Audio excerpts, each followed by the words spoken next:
Thousands of people pour into the city of Detroit for the annual National Association of Black Journalists Conference. And there's controversy in the air as conference goers cast their ballots for this year's executive board. Plus, a school in Northwest Detroit empowers young students to value education at an early age.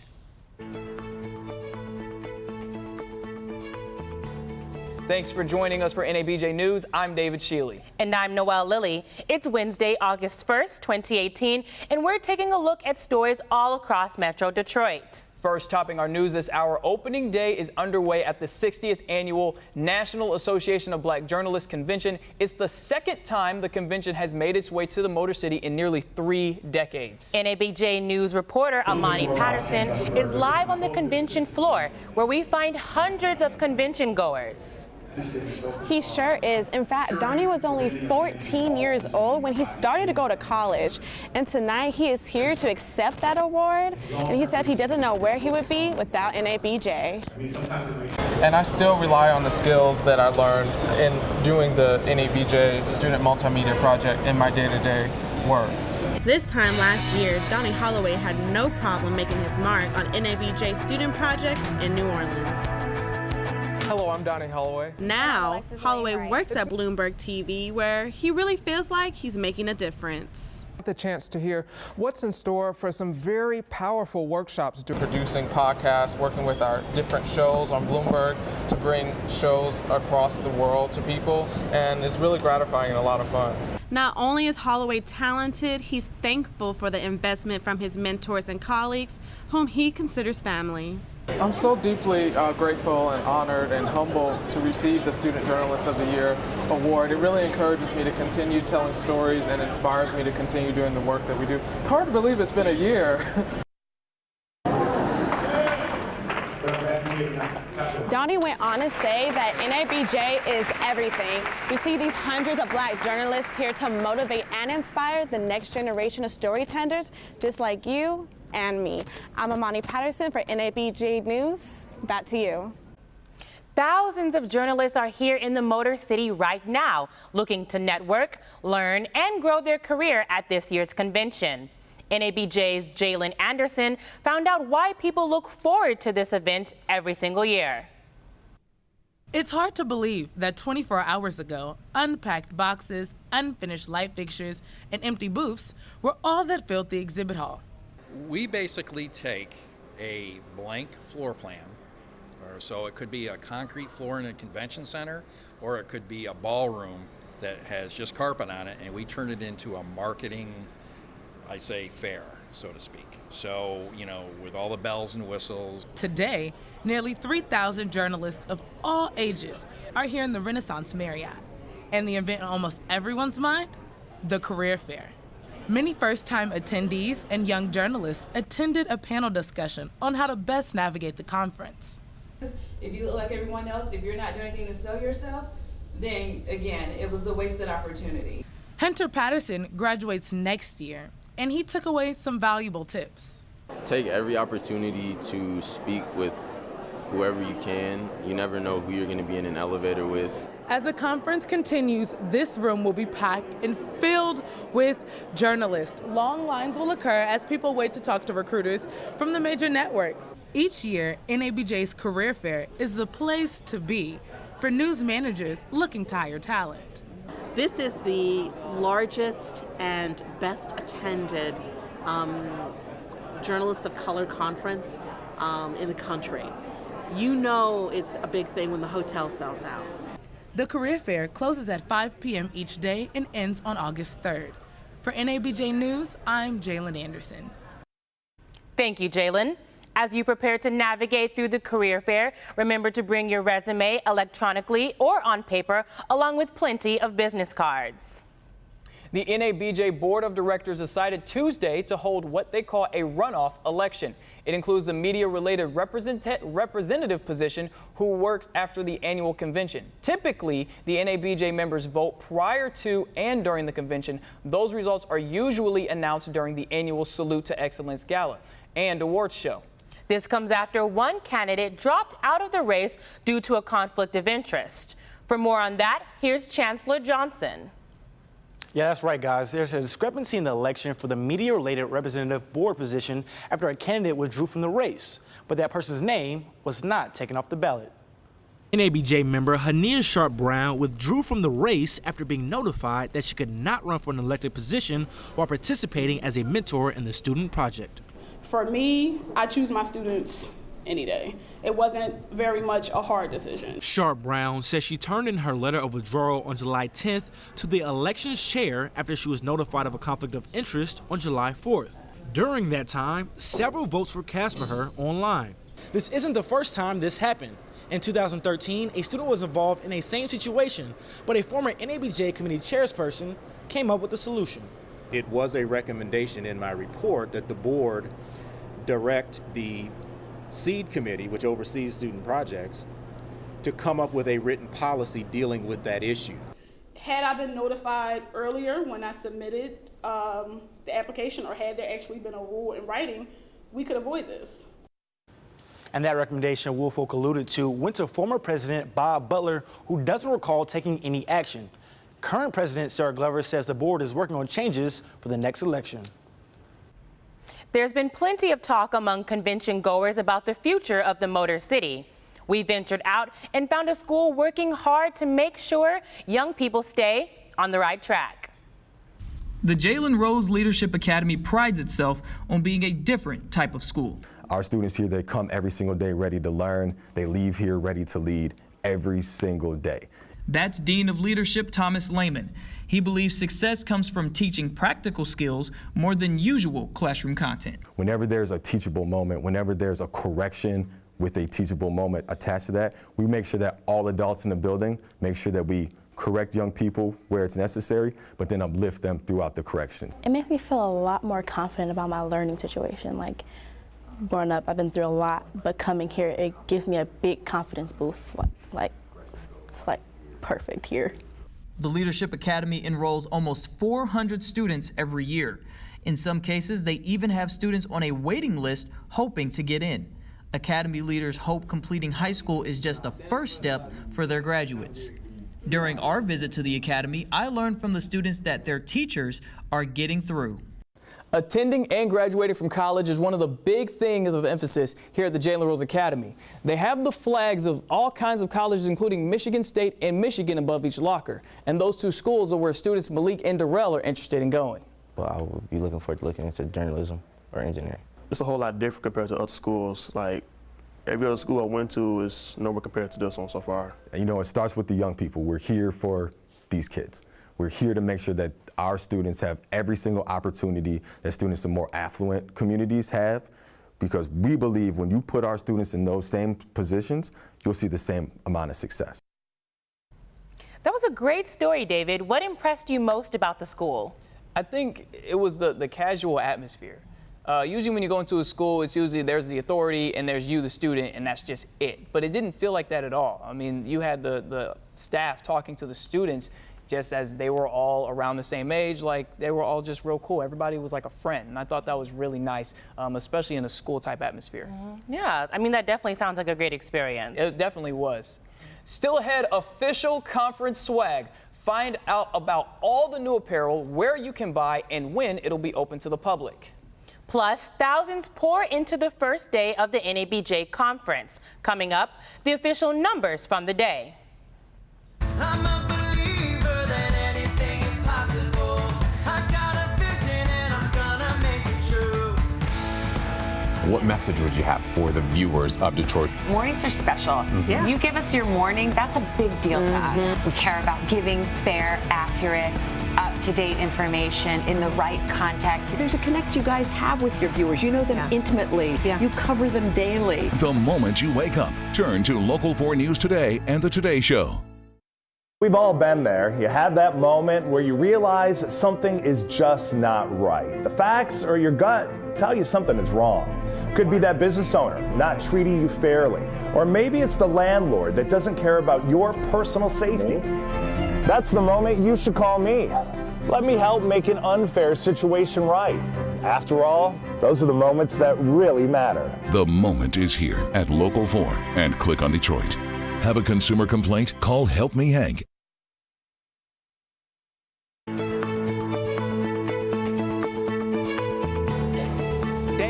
well. Now, the weather yesterday, it was a little rainy, but today, as you can see, I mean, we've got some sunshine. It's a beautiful day outside, so if you are deciding to head on out with the family, enjoy your day. Now, as you see right now in Detroit, we have a degree of 78, so it's a pretty good day outside. And as you can see, for the 4 live radar, we've got some light showers heading this way, and we also have some thunderstorms heading towards Flint. Now, for your local forecast, we have tonight, low of 66 degrees. That's going to come with some evening rain, and then it's going to clear out. And then tomorrow, expect the sunshine. You're going to have some slight possible thunderstorms later in the evening, but it's going to be 85 degrees. Now, as you head over to our future forecast for Thursday, Friday, and Saturday, now, tomorrow, it's going to be it's going to be a little bit cloudy, but now Friday, be sure to get your umbrellas. Be sure to get your raincoats, and then Saturday and Sunday, we're going to have sunny days. Now, Monday, Tuesday, you guys be sure to pack your umbrellas for those thunderstorms, and Wednesday, it's going to brighten up again. The host hotel for this year's NABJ convention filled up fast. There are not 1, but 2 overflow hotels with plenty of guests checked in. NABJ's Hadia Jones joins us after checking out attendance for us. What's her name? What did you say? One of my scores. More than 3,000 people are expected to attend the 2018 NABJ Convention and Career Fair in Detroit. Erin Wilson is a 23-year-old sports reporter attending her very first NABJ convention. Well, one thing that sparked my need to be here was because it was, catered for Black journalists, which is hard, to find sometimes. I mean, I've worked in the business for about a year now, but I've graduated just recently, 2 months ago. So I've seen a lot of different things, and it's hard, especially this business is hard to get into. Swinging back around. Thank you, guys. NABJ's movement toward success is outlined in its strategic marketing plan. It says about 3 out of 4 members are millennials and Generation Xers. The organization's executive director is glad the organization is attracting younger journalists. I think that number 1 is the content that we have to offer members, and in particular millennials. Drew Berry also says that millennials are indeed the future of NABJ. Thanks, Hadia. So, David, what's your favorite part about the convention? Well, it absolutely has to be the job fair because I am about to graduate, and being transparent, I need a job. Right, don't we all? And being the newcomers to the convention, we are all NABJ babies. NABJ reporter Zuri Hoffman has more. As this NABJ conference gets going, we're taking a closer look into the story of one author whose work will be shown at the Author Showcase. If you've been a part of NABJ for a while, you've probably seen Georgia Dawkins. Former student chapter president at Florida A&M, she has deep roots in the association. Many know Georgia for her 10-year career in TV news or her vibrant personality, but Anthony Wilson remembers her when she was an NABJ baby. So long that I lost count, but she was one of the outstanding students just like you, once upon a time. And she has gone on to have a stellar career. Since her days at Florida A&M, Georgia has spent over 10 years behind the scenes and in front of the camera. As chapter president of the FAMU Association of Black Journalists, But in this stage of her life, Georgia's newest endeavor is what she is most proud of. I'm so excited. It's like one of those things, like when you first start coming to NABJ and you see the career fair, you see the authors, and you think, that could be me one day. And now it is. Her new book, Everybody Knows the Power of Being in Position, shares her journey from an NABJ baby to an entrepreneur.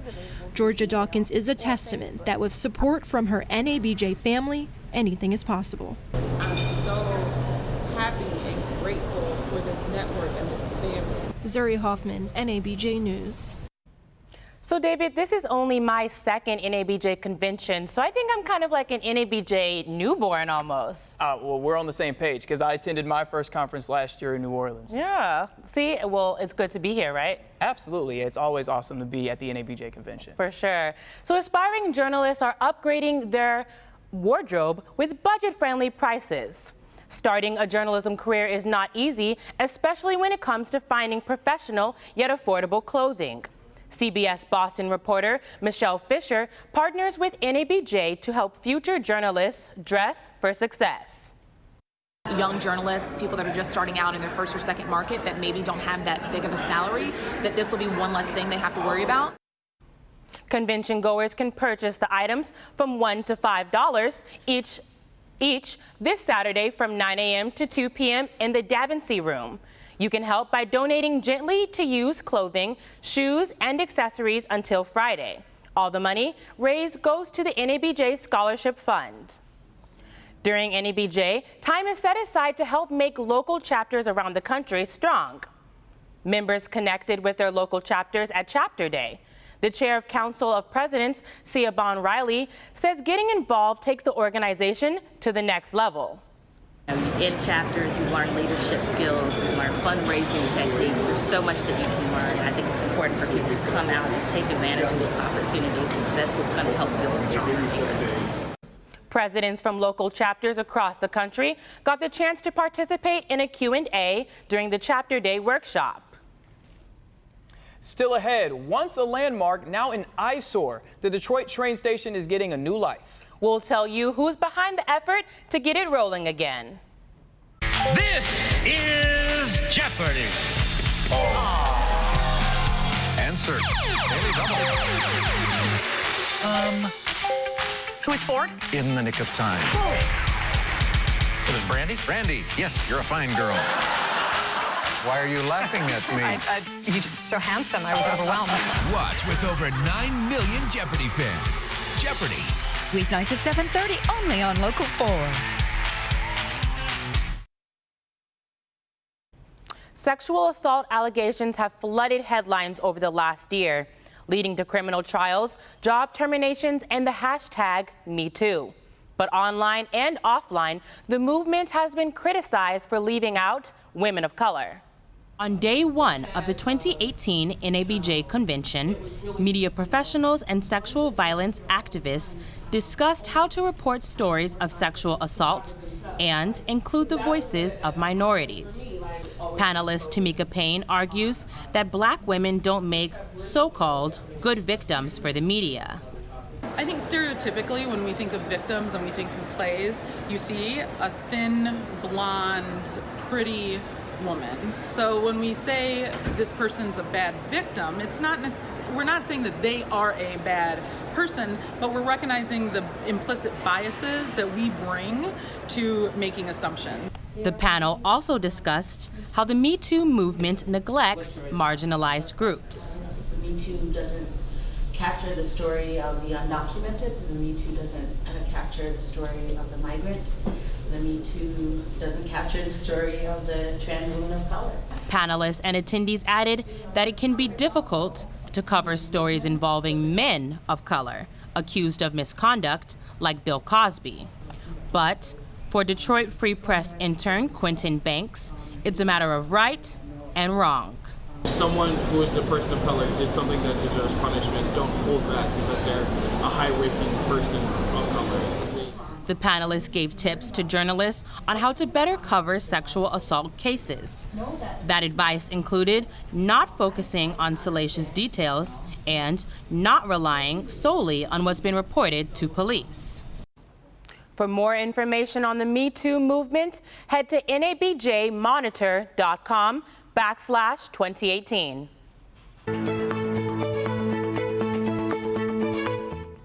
The Detroit train station, once a major landmark in the city, has become an eyesore for so many. Now, with the help of automaker Ford Motor Company, what was once a beacon of hope for the city will soon see a brighter future. Sean Wilson, Manager of Community Engagement for Ford Motor Company Fund. Welcome to Michigan Central Station. Come on in.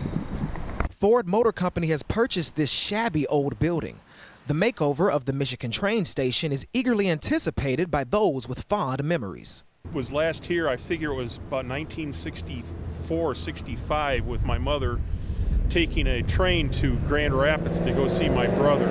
Mike Woolfolk, a native Detroiter and longtime NABJ member, says Ford will be a place where their mobility team can work on developing autonomous cars and work on their mobility aspect of everything they're trying to do. This renovation will help shift Detroit's revival into overdrive. It's over a century old, but when they're done, it will reflect this slogan. To be a place you can live, work, and play. I think Ford's going to be at the forefront again of really helping to push and decide and provide support for how people move around the country.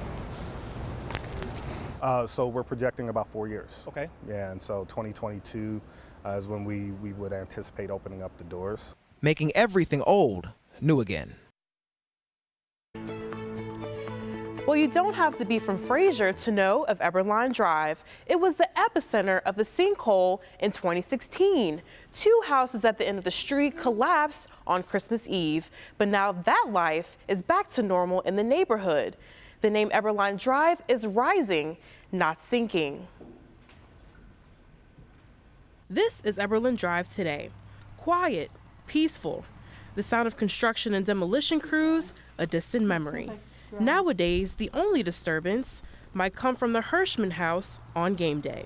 We're expecting probably, at least 15 to 20 people from the community and maybe more. It's an open house. A big watch party is in the works Thursday to watch son Jake's basketball team play in the ESPN TBT basketball tournament. I'm just a huge basketball fan. I haven't played with a team since 8th grade. No, Jake isn't playing. Instead, he's got a front office role as he and a friend put the team together.